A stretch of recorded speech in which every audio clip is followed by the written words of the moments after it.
Can you tell me what you see when you look at it from that stool? An owl. An owl? A goat. A goat? Yeah. And can you tell me what I see when I look at this from where I'm sitting right here? An owl. Okay. And a goat. 이 아이는 자신이 보고 있는 나무와 염소들을 앞에 사람도 똑같이 볼 것이라고 생각을 합니다. 자신의 눈에 보이는 것이 다른 사람의 눈에도 보일 것이라고 착각을 하는 거죠. 이 아이는 자기가 세상의 중심이기 때문에 자기가 생각하는 대로 남들도 생각하고 자기가 보는 대로 남들도 본다고 착각을 하는 겁니다. 즉 자신의 관점과 타인의 관점을 구분하지 못하는 거죠. 이것은 이 아이의 지능의 문제가 아니라 아이의 인지 능력이 아직 성숙하지 못해서인 겁니다. 피아제에 따르면 인간은 외부 환경에 효율적으로 적응하기 위해서 성장을 하면서 특정한 인지 능력을 발달시킨다고 합니다. 그는 대략 7세 정도가 되면 자기 중심의 사고에서 벗어날 수 있다고 말합니다. 그러면서 논리적인 사고를 할 수 있다는 거죠. 자기 중심의 사고에서 벗어날 수 있어야 비로소 다른 사람에게 동감을 할 수 있습니다. 동감을 sympathy라고 하는데요. sympathy는 영어 사전에는 동정, 연민, 측은지심으로 번역을 하죠. 그런데 아담 스미스에게 동감이란 그런 뜻이 아니라 타인의 입장이 되어서 타인이 느끼는 감정을 똑같이 느끼는 것을 말합니다. 예를 들어보죠. A씨가 비즈니스석을 예약을 했는데 항공사의 잘못으로 이코노믹석으로 비행기 좌석에 앉게 되었다고 합시다. 열받아서 한 잔 먹다 보니 취해서 기내에서 난동을 부린 겁니다. 내가 이 기사를 SNS로 읽었다고 합시다.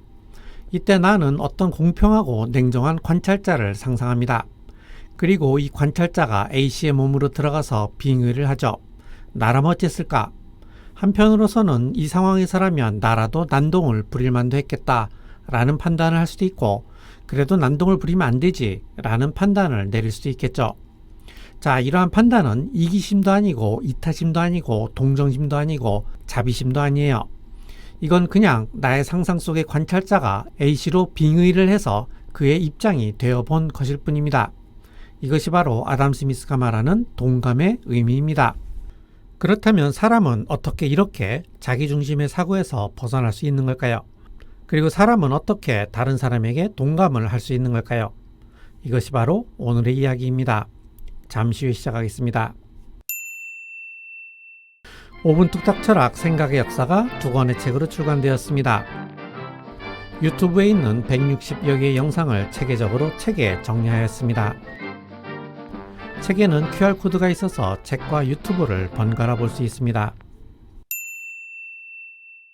기원전 6세기경 그리스 남동쪽 지중해에 있는 크레타 섬은 해상무역이 발달한 곳이었습니다. 그래서 크레타 사람들 중에는 상인들이 많았고 상인들은 맨날 미치고 장사한다고 하죠. 그래서 크레타 사람들은 항상 거짓말을 한다고 생각했던 모양입니다.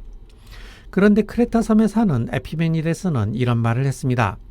크레타 사람들은 거짓말만 한다. 그런데 이 문장은 참일까요? 거짓일까요? 일단 이 문장을 참이라고 해보죠. 그러면 이 문장을 말한 에피메니데스는 크레타 사람이므로 이 문장은 거짓이 됩니다. 그런데 이 문장이 거짓이라고 하면 이 문장의 내용이 거짓이어야 하므로 이 문장은 참이 됩니다. 따라서 이 문장은 참도 될 수 없고 거짓말도 될 수 없습니다. 이것을 에피메니데스 역설이라고 합니다. 조금 헷갈리죠? 다른 버전으로 한번 설명을 해보죠. 이 문장은 거짓이다 라는 문장을 문장 X라고 합시다. 그런데 문장 X는 조금 이상한 문장입니다. 왜냐하면 문장 X가 참이라면 이 문장은 거짓이므로 문장 X는 거짓이 되고 문장 X가 거짓이라면 이 문장은 참이므로 문장 X는 참이 되기 때문입니다. 즉 문장 X는 참도 거짓도 될 수 없다는 겁니다. 말하고 보니 더 헷갈리네요. 뭐 꼬치꼬치 따질 거 없어요. 그냥 대충 느낌만 오면 됩니다. 자, 그런데 왜 이런 일이 발생하는 걸까요? 그것은 이 문장이 바로 문장 X이기 때문입니다. 즉 문장 X의 부분인 이 문장이 전체인 문장 X를 지시하기 때문입니다. 즉 전체의 부분이 전체를 다시 지시하기 때문입니다. 비유하자면 뱀의 부분인 머리가 뱀 전체를 먹는 문장인 겁니다. 그래서 역설이 생길 수밖에 없는 겁니다. 이처럼 에피메니데스 역설은 부분이 전체를 금지하거나 부정하는 경우에 발생합니다. 예컨대 벽에 낙서금지라고 쓴 낙서, 남자는 다 늑대야 믿지마 라고 하면서 자신을 믿으라는 남자친구, 떠들지 말라고 고래고래 소리를 지르는 행위. 아침에는 책들 보고 교양을 먹어야지. 이 새끼들이 도시락이나 까쳐먹고 앉아있고. 이런 것이 바로 에피메니데스 역설입니다. 그렇다면 이러한 에피메니데스 역설은 왜 생기는 걸까요? 폴란드의 논리학자 타르스키는 그 이유를 찾아냈습니다. 이제부터 그것을 설명해 보자. 먼저 산수에 관한 문장을 하나 봅시다. 3 더하기 2는 6. 이 문장은 거짓이죠. 그렇다면 3 더하기 2는 6은 거짓이다 와 같은 문장은 어떨까요? 이 문장은 참입니다. 두 문장의 진리값이 다르죠. 타르스키는 이 두 개의 문장을 구분해야 된다고 말합니다. 첫 번째 문장은 어떤 사실에 대해서 말하는 대상 문장이지만 두 번째 문장은 대상 문장의 진리값에 대해서 말하는 메타 문장이라는 겁니다. 이처럼 대상 문장과 메타 문장을 구분하지 않으면 에피메니데스 역설이 발생한다는 겁니다. 앞선 예에 적용해보죠. 난 앞에서 이 문장은 거짓이다 라는 문장을 문장 X라고 했죠. 여기에서 이 문장과 문장 X는 같은 문장이 아닙니다. 이 문장은 대상 문장이고 문장 X는 이 문장에 대한 메타 문장인 겁니다. 앞에서 나는 대상 문장인 이 문장과 메타 문장인 문장 X를 같은 진리값을 가지는 것이라고 보았기 때문에 에피메니데스 역설이 발생했던 겁니다. 대상 문장과 메타 문장을 구분하면 에피메니데스 역설이 발생하지 않는다는 겁니다. 대상 문장과 메타 문장이 있는 것처럼 생각에도 대상 생각과 메타 생각이 있습니다. 예컨대 내가 테이블 위에 있는 사과를 하나 발견하고 이것은 사과이다 라고 말할 수 있습니다. 이것이 바로 사과에 대한 생각, 대상 생각이죠. 그런데 나는 이러한 대상 생각을 다시 생각할 수 있습니다. 즉 이것은 사과라고 나는 생각한다 라고 말할 수 있습니다. 이것이 바로 메타 생각입니다. 그뿐만이 아닙니다. 나는 나의 생각을 다시 생각하기도 합니다. 그래서 이것은 사과라고 생각하는 나를 생각한다 라고 말할 수도 있고 또 이것을 다시 생각해서 이것은 사과라고 생각하는 나를 생각한다 라고 말할 수도 있고 또 이것을 다시 생각해서 이것은 사과라고 생각하는 나를 생각한다 라고 말할 수도 있습니다. 또 이것을 다시 생각해서 이것은 사과라고 생각하는 나를 생각한다 라고 말할 수도 있습니다. 타르스키 용어를 빌자면 우리는 메타 생각을 할 수 있다는 겁니다. 칸트는 순수 이성 비판에서 인간의 이러한 능력을 초월적 통각이라고 말합니다. 초월적 통각이란 생각하는 나를 대상으로 다시 생각할 수 있는 능력을 말하는 겁니다. 그리고 이러한 생각의 과정은 끊임없이 초월해 간다는 겁니다. 칸트는 인간이 이러한 초월적 통각을 가지고 있기 때문에 자아의식을 가질 수 있다고 말합니다. 비유를 하나 들어봅시다. 이 그림은 애셔의 화랑이라는 판화 작품인데요. 이 작품을 확대해서 보면 어떤 사람이 바닷가 작은 마을에 있는 화랑에서 그림을 보고 있습니다. 그런데 이 작품을 비틀어서 확대해 봅시다. 그러면 다시 이 사람은 화랑에서 그림을 보고 있습니다. 다시 확대해 봐도 이 사람은 화랑에서 또 그림을 보고 있습니다. 이렇게 계속해서 그림 속의 그림으로 들어갈 수 있습니다. 이번엔 반대로 비틀어서 그림을 제대로 펼쳐보죠. 그리고 그림 밖으로 한번 나와 봅시다. 그러면 원래 이 사람이 다시 나옵니다.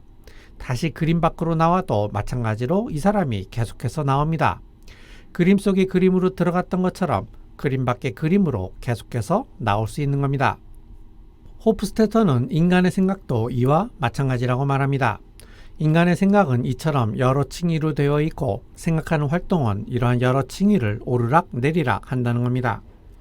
나는 이것은 사과이다 라고 말할 수도 있고 이것은 사과라고 나는 생각한다 라고 말할 수도 있고 이것은 사과라고 생각하는 나를 생각한다고 말할 수도 있다는 겁니다.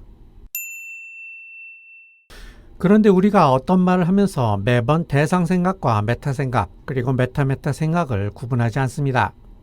그런데 왜 우리는 에피메니데스 역설에 빠지지 않을까요?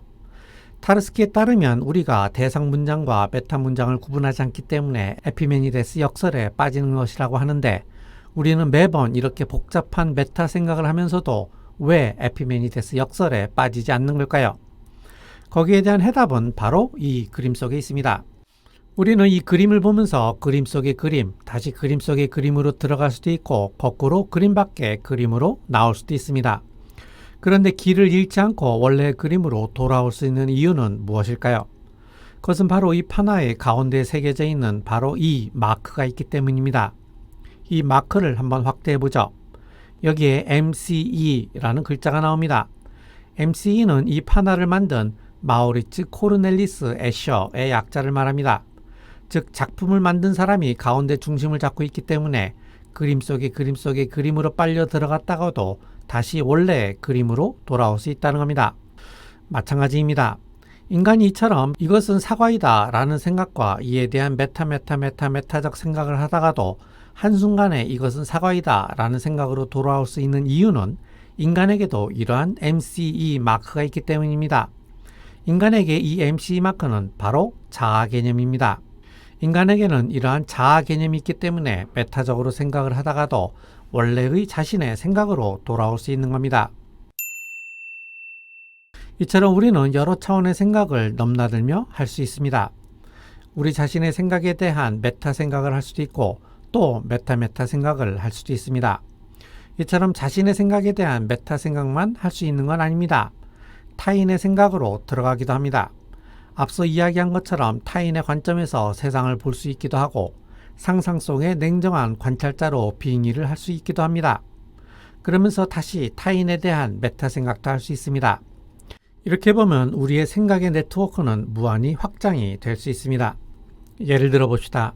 나는 테이블 위에 사과를 발견하고서는 이것은 사과이다 라는 판단을 내렸다고 합시다. 그러면서 이런 의문을 가집니다. 내가 왜 이것을 사과라는 판단을 내렸을까? 이때 나는 갑자기 칸트의 빙의를 합니다. 나는 빨갛고 동그란 감각자료를 통합하고 범주를 적용하여 이런 판단을 내린 것이다 라는 생각을 하게 되죠. 그러면서 동시에 또 이런 생각을 합니다. 아니 사과 가지고 이런 엉뚱한 생각이나 하는 나를 사람들이 도대체 어떻게 생각할까? 동시에 나는 이러한 냉정한 관찰자의 관점으로 들어갑니다. 이상한 놈이군. 그때 하이데거가 불쑥 끼어듭니다. 사과가 존재한다는 것은 도대체 무슨 의미인가? 그러면서 이번에는 와인버그의 관점으로 들어갑니다. 존재를 물을 수 있는, 생각할 수 있는 내가 있기 때문에 존재에 대한 질문이 있는 거야. 이쯤 되면 냉정한 관찰자가 또다시 나섭니다. 그건 너무 멀리 나갔다 라는 반성을 하죠. 그리고는 다시 1차원의 생각으로 돌아옵니다. 그냥 먹기나 하자. 그러면서 사과를 씹어 한입 베어뭅니다. 이처럼 인간의 생각의 네트워크는 아무리 헝클어진 것처럼 보여도 단 한 번에 이것은 사과이다 라는 판단으로 돌아온다는 겁니다. 그리고 그것이 가능한 이유는 칸트의 개념을 빌어서 말하면 초월적 통각, 즉 자기 의식이 있기 때문입니다. 말의 눈은 그 시야가 350도나 된다고 합니다. 고개를 돌리지 않아도 좌우는 물론 거의 뒤쪽까지도 볼 수 있다는 말이죠. 그래서 경주를 할 때는 눈 가리개를 합니다. 말은 눈 가리개를 하지 않으면 집중력을 잃거나 트랙에서 벗어날 수 있습니다. 그래서 앞만 보고 달리라고 눈 가리개를 하는 겁니다. 철학자의 관점만을 가지고, 과학자의 관점만을 가지고, 사업가의 관점만을 가진다는 것은 말이 눈 가리개를 하고 있는 것과 마찬가지입니다. 그것은 말이 트랙 위를 달리는 것과 같다는 겁니다. 물론 말이 트랙에서 우승하는 것도 뜻있는 일입니다.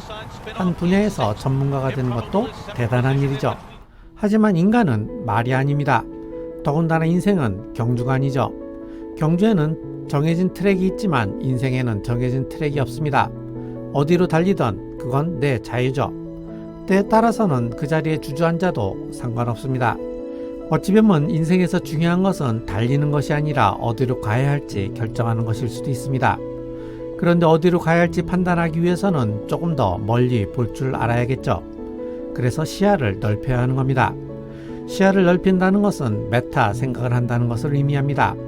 자신에 대한 메타 생각은 물론이고 다른 사람의 생각에 대한 메타 생각을 한다는 거죠. 한마디로 생각의 네트워크를 확장하는 것이라고 말할 수 있습니다.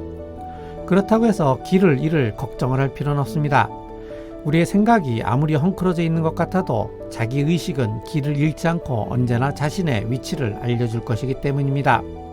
그것은 마치 화랑에서 그림을 보고 있는 남자가 그림 속의 그림으로 들어갔다가도 원래의 그림으로 나올 수 있고, 이것은 사과라고 생각하는 나를 생각하다가도 한순간에 이것은 사과이다 라고 하면서 사과를 집어먹을 수 있는 것과 마찬가지인 겁니다. 그러니 생각이 너무 복잡하다고 걱정할 필요는 없습니다.